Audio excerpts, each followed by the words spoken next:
លើកទី1ឯបងប្អូនដែលខ្ញុំសាក់ធ្វើខប្រហុកនឹងញ៉ាំហើយពីមុនមកខ្ញុំក៏អត់ដែលធ្លាប់ញ៉ាំខប្រហុកនឹងដែរដឹងថាវាមានរសជាតិយ៉ាងម៉េចទេធ្លាប់តែឃើញបងប្អូនគាត់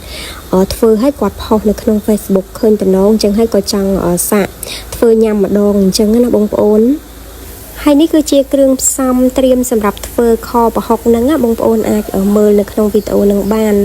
បើសិនជារបៀបធ្វើរបស់ខ្ញុំខុសពីរបៀបធ្វើរបស់បងប្អូនអីកុំភ្លេចជួយខមមិនប្រាប់នាងខ្ញុំម្នាក់មួយផងបងប្អូនព្រោះអីអត់ដែលធ្លាប់ធ្វើអញ្ចឹងធ្វើទៅខ្លាចខុសអញ្ចឹងណាបងប្អូនចាឥឡូវនេះគឺខ្ញុំចាប់ផ្ដើមយក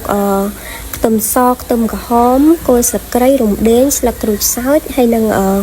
ម្ទេសនឹងយកវាមកលីងឲ្យវាឡើងក្លិនឈ្ងុយសិនបន្ទាប់មកដាក់ប្រហុកចូលហើយលីងប្រហុកជាមួយនឹងគ្រឿងទាំងអស់ហ្នឹងឲ្យវា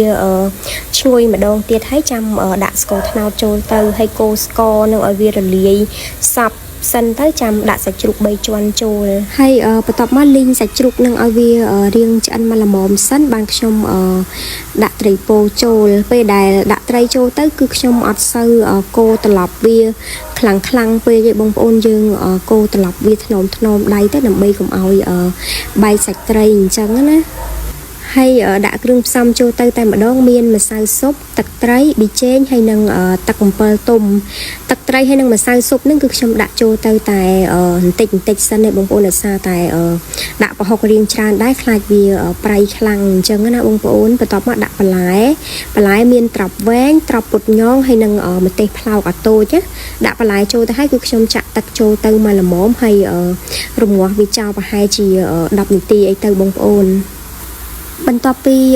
រងាស់បានមកស្ទុះឃើញថាខប្រហុកនឹងឆ្អិនហើយខ្ញុំភ្លក់រសជាតិទៅវារាងសាបស្ទើរប្រៃហើយស្ទើរជូរអញ្ចឹងហើយខ្ញុំបន្ថែមទឹក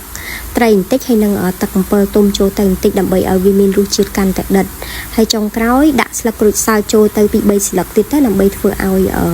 ខប្រហុកនឹងវាមានក្លិនកាន់តែឈ្ងុយចាឥឡូវនេះមុខម្ហូបខប្រហុករបស់ខ្ញុំនឹងបានធ្វើឆ្អិនរួចរាល់ហើយតំណងដែរអត់បងប្អូននិយាយទៅទើបតែធ្វើលើកទី1មែនប៉ុន្តែរសជាតិវិញគឺថាឆ្ងាញ់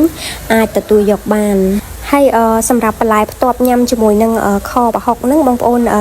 ចូលចិត្តបន្លែអីបងប្អូនផ្ទាប់ជាមួយនឹងបន្លែហ្នឹងទៅតាមចំណង់ចំណូលចិត្តវីដេអូធ្វើម្ហូបរបស់ខ្ញុំថ្ងៃនេះក៏មានតែប៉ុណ្្នឹងដែរអរគុណបងប្អូនទាំងអស់គ្នាជួបគ្នានៅវីដេអូធ្វើម្ហូបក្រោយៗទៀត